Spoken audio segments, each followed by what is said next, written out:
Noches en el Golfo.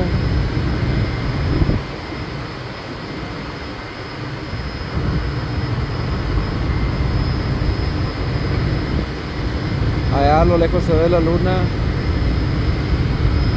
Aquí el mar ahorita está calmado.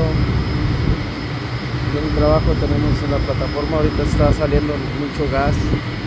Por eso está prendida la flare, está apagada la plataforma.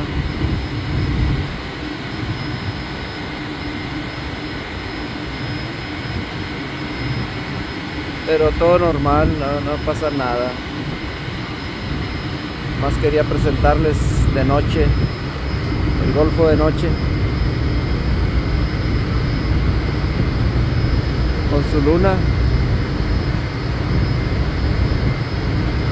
Allá se ve a lo lejos otras plataformas. Estamos en el Golfo de México, aguas profundas.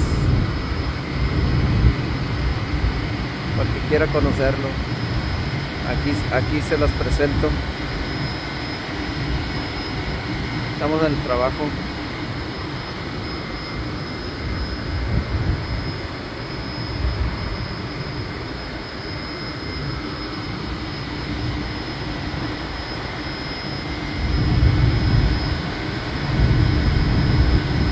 Así se ve, así se oye. Son los sonidos del Golfo.